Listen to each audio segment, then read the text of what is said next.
I use the example, if you're listening and you have a credit card or you've purchased a car, you have a home, there's an agreement that you signed.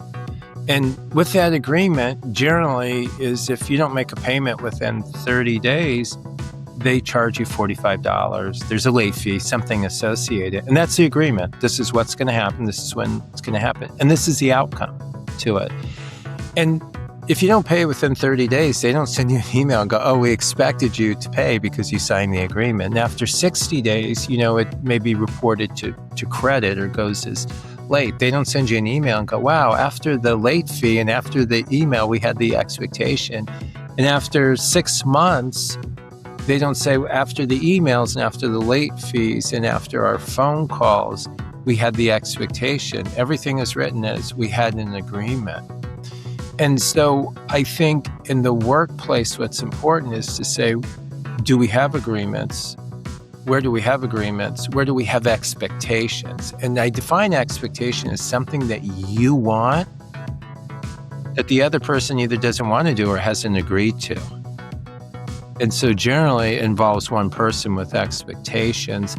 An agreement has multiple parties. And so the question is have we gotten people to weigh in, to buy in on that agreement that we have in the workplace? I think that difference there between agreements and expectations is actually quite important. It sounds like semantics, but it's really not. Because agreement implies, agreement, like both people have the same understanding and they've come to a position together. Whereas expectations, as you say, can be very one-sided.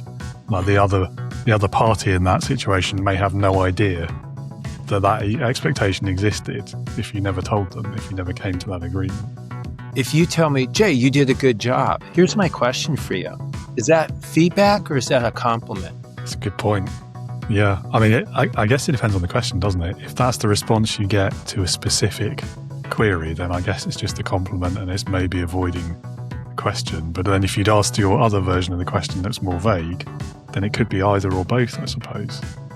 Well, vague question elicits a vague response, doesn't it?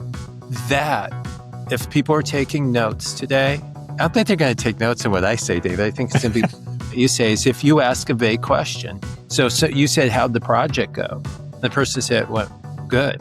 It went well. It didn't go. Right. So that's a differentiator. And people say that, my boss told, what was the feedback you got? My boss told me I did a good job.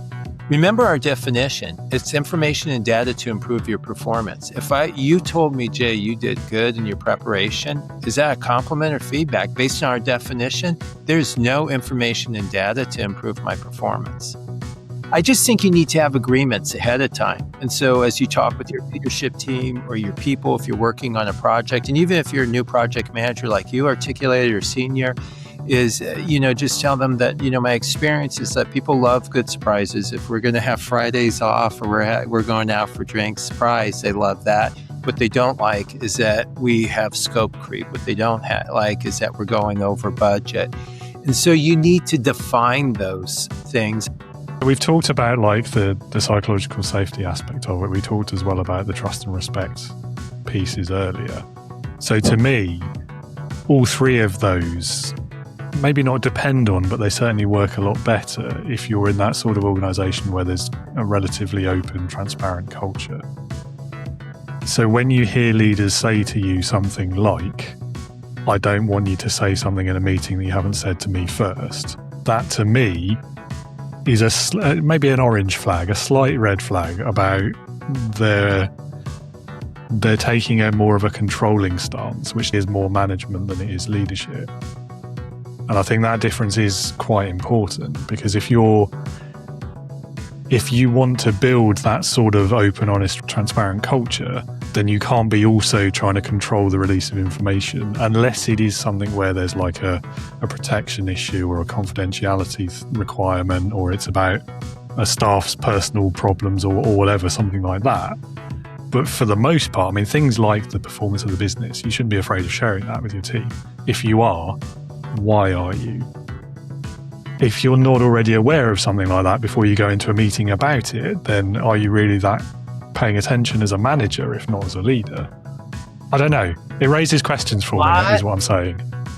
I think this is where emotional intelligence as a leader comes in. So if we talk about the four components, there's self-awareness, self-regulation, social awareness, and relationship management. So self-awareness would be being aware that you don't like surprises and how you respond to them. And so you might share that with the team, is that I'm working on it. I would just say historically for myself, I realize that I'm predisposed to want things a very particular way. I like to know what's going to happen before it's going to happen. And the reason is that I need time to process. There are people who process out loud, and so they don't mind. Throw it out, let's talk about it. And there's other people that process internally. And so I think that's where it's important to understand that about yourself.